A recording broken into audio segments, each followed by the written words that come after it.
आप देख रहे हैं news Himachal live. Bharatiya Janata party के प्रदेश अध्यक्ष डॉक्टर राजू बिंदल ने बयान देते हुए कहा कि केंद्रीय वित्त मंत्री निर्मला सीतारमण ने एक श्वेत पत्र पार्लियामेंट के अंदर लाया। वह श्वेत पत्र यूपीए सरकार अर्थात कांग्रेस 2004 से लेकर 2014 तक की कार्यशैली का एक नमूना है।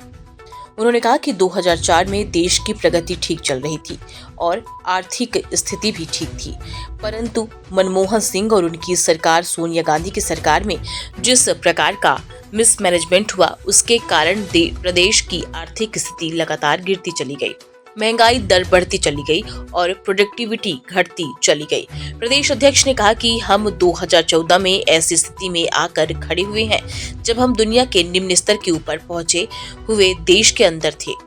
कारण यह था कि 15 बड़े बड़े घोटाले हुए, लगभग और 20 लाख करोड़ रुपए के घोटाले, चाहे उसमें 2G घोटाला हो चाहे 3G घोटाला हो, अगस्त का वेस्टलैंड घोटाला हो, उसके अंदर भूमि घोटाला हो, आदर्श घोटाला हो, ऐसे कोयले घोटाला है, हेलीकॉप्टर घोटाला है, गेम्स घोटाला है। 15 घोटाले लगभग 20 लाख करोड़ रुपए से घोटाले, जिससे देश की आर्थिक स्थिति खराब हुई और देश की छवि भी लगातार गिरी। 2014 के बाद उस स्थिति को संभालने के लिए का काम नरेंद्र भाई मोदी की सरकार ने किया। निर्मला सीतारमण केंद्रीय फाइनेंस मिनिस्टर ने एक वाइट पेपर पार्लियामेंट के अंदर ले, और वो जो वाइट पेपर है वो यूपीए सरकार अर्थात कांग्रेस गवर्नमेंट का 2004 से लेके 14 तक की कार्यशैली का एक नमूना है। 2004 में और देश की जो प्रगति दर थी वो ठीक चल रही थी, आर्थिक स्थिति भी ठीक थी, परंतु श्री मनमोहन सिंह जी और उनकी सरकार सोनिया जी की सरकार में जिस प्रकार का मिसमैनेजमेंट हुआ या इसको कहिए पॉलिसी पैरालिसिस हुआ, उसके कारण देश की आर्थिक स्थिति लगातार गिरती चली गई। हमारा और महंगाई दर बढ़ती चली गई, प्रोडक्टिविटी घटती चली गई। यानी हम ऐसी स्थिति में आकर खड़े हुए 2014 में, जब हम दुनिया के निम्न स्तर के ऊपर पहुंचे हुए देशों के अंदर थे। कारण रहा 15 बड़े बड़े घोटाले हुए, लगभग 20 लाख करोड़ रुपए के घोटाले, चाहे उसमें 2G घोटाला हो, 3G घोटाला हो, अगस्ता वेस्टलैंड घोटाला हो, उसके अंदर भूमि घोटाला हो, आदर्श घोटाला हो, ऐसे कोयला घोटाला है, हेलीकॉप्टर घोटाला है, गेम्स घोटाला है। 15 घोटाले, लगभग 20 लाख करोड़ रुपए के घोटाले, जिनसे देश की आर्थिक स्थिति खराब हुई और देश की छवि भी लगातार गिरी। 2014 के बाद उस स्थिति को संभालने का काम आदरणीय नरेंद्र भाई मोदी जी की सरकार ने किया। अगर हम और जो महंगाई दर की तुलना करें तो कांग्रेस शासन में 4 से 14 में महंगाई दर 8.2% थी, और जो लगातार प्रयास के बाद पिछले 10 सालों में महंगाई दर 5% के ऊपर लाकर खड़ी की है। इसी प्रकार जो ओवरऑल जीडीपी थी वो 8% थी। कोविड होने के बावजूद 2 साल कोरोना रहा, परंतु जो विकास दर है उसको 8.7% के ऊपर लाकर खड़ा किया। इसी प्रकार से अगर हम और पूंजीगत जो निवेश था बजट का, वो कांग्रेस शासन में केवल 16% था, अर्थात इंफ्रास्ट्रक्चर डेवलपमेंट के लिए, विकास के लिए जो राशि थी वो केवल 16% थी, और मोदी सरकार ने उसको बढ़ा करके 28% के ऊपर पहुंचाया, जिसके कारण बड़ी मात्रा में सड़कों का, रेलवे का, जल संसाधनों का बहुत बड़ा विकास हुआ। गरीबों के लिए इस्तेमाल होने वाला जो पैसा है, जिससे गरीबी उन्मूलन होती है, वेलफेयर की स्कीम्स है। कांग्रेस शासन में 4 से 14 के बीच में जो बजट अलॉट हुआ, वह बजट ही इस्तेमाल नहीं हुआ। केवल 6.6% वेलफेयर का बजट इस्तेमाल हुआ। और मोदी सरकार में जो वेलफेयर का बजट इशू हुआ, इस्तेमाल हुआ, ये एक अपने आप में बहुत बड़ी बात है कि किस प्रकार की प्रशासनिक प्रणाली थी कि जो पैसा अलॉट हुआ वही इस्तेमाल नहीं हुआ। और मोदी सरकार में जो पैसा इस्तेमाल हुआ, उसके कारण 25 करोड़ लोग गरीबी रेखा से ऊपर आए और अति गरीबों की श्रेणी में केवल 1% लोग बकाया बचे।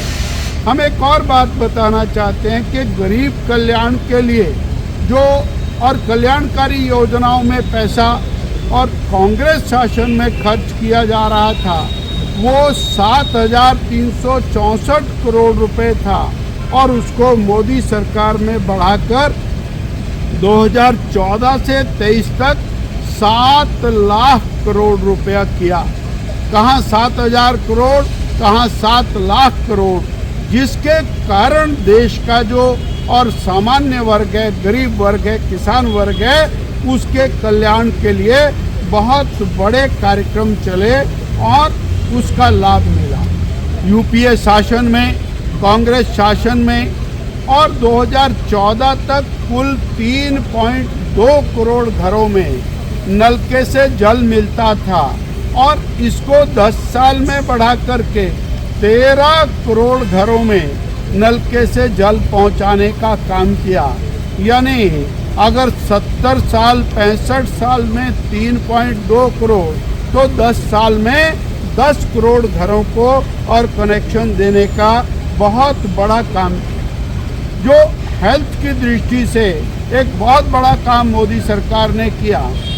टोटल जो मेडिकल कॉलेजेस जहाँ से डॉक्टर बनते थे, वो 2004 से 14 के बीच में 14 तक 51,000 और 348 मेडिकल कॉलेज थे। पिछले 10 साल के अंदर इन मेडिकल कॉलेजेस की संख्या को 1,08,940 किया, यानी दुगने से भी ज़्यादा मेडिकल कॉलेजेस को बना करके जो 1,000 लोगों पर 1 MBBS डॉक्टर होना चाहिए, उस रेशो को 834 तक पहुंचा करके नया कीर्तिमान स्थापित किया। यूपीए सरकार में, कांग्रेस सरकार के अंदर 2014 तक जो नेशनल हाईवेज थे, उनकी लंबाई 25,700 किलोमीटर थी और पिछले 9 साल में इस लंबाई को बढ़ा करके 54,900 किलोमीटर किया, यानी दुगने से ज़्यादा इसको किया। जितना 65 साल के अंदर 25,000 किलोमीटर बनी, तो 9 साल के अंदर 30,000 किलोमीटर नेशनल हाईवेज बने। और जो प्रतिदिन नेशनल हाईवेज बनने की स्पीड थी, कांग्रेस शासन में, सोनिया जी के शासन में 12 किलोमीटर प्रतिदिन थी, जिसको बढ़ाकर 28.3 किलोमीटर प्रतिदिन किया। इस प्रकार विकास का आंकड़ा बहुत तेजी से बढ़ा। जो हमारी रेलवे लाइन्स हैं, उसमें 20,800 किलोमीटर रेल लाइन 2014 तक इलेक्ट्रीफाइड थी और पिछले 10 साल में 60,000 किलोमीटर रेल लाइन को इलेक्ट्रीफाई करने का काम किया। यानी विकास की गति को अगर से हम देखें तो वो मैनी टाइम हो गई। 74 हवाई अड्डे थे और हवाई अड्डे नए बनाकर 149 कर दिए, यानी दुगने हवाई अड्डे बनाए। 65 साल में जितने उतने ही आगे।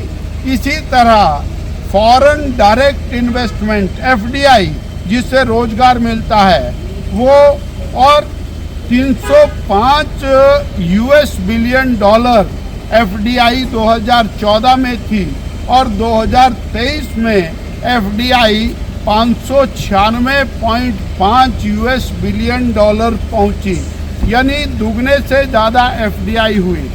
ये जो मोदी सरकार है, ये भ्रष्टाचार मुक्त सरकार, घोटाला मुक्त सरकार, गरीब कल्याण की सरकार, युवाओं को रोजगार देने वाली सरकार, ऐसी सरकार साबित हुई।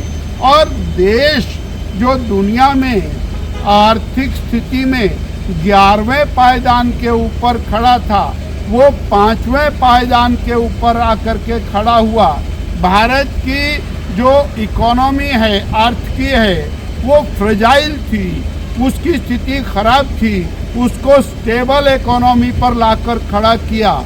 और इसीलिए मोदी जी ने घोषणा की है अगले 5 साल में भारत दुनिया की तीसरी आर्थिक महाशक्ति बनकर के खड़ा होगा और मेरे देश के अंदर टोटल गरीबी उन्मूलन सही अर्थों में होगा। कांग्रेस पार्टी सदा गरीबी उन्मूलन का नारा लगाती रही।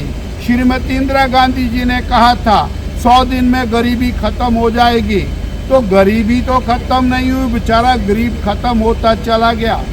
सही अर्थों में मोदी सरकार ने किसान का कल्याण किया, गरीबों का कल्याण किया और अगले बजट के लिए भी उन्होंने देश के लिए 4 ही लक्ष्य रखे हैं: महिलाओं का कल्याण, किसानों का कल्याण, युवाओं का कल्याण और गरीबों का कल्याण। इसके माध्यम से राष्ट्र का कल्याण और 2 विकसित राष्ट्र की श्रेणी में देश को लाने का लक्ष्य, उसी दृष्टि से आज भी हमारा जो बजट है वह प्रस्तुत किया। और ये जो व्हाइट पेपर है, ये सच में जो कांग्रेस पार्टी की केंद्र की 2004 से 14 की सरकार थी, उसके काले कारनामों को उजागरित करने वाला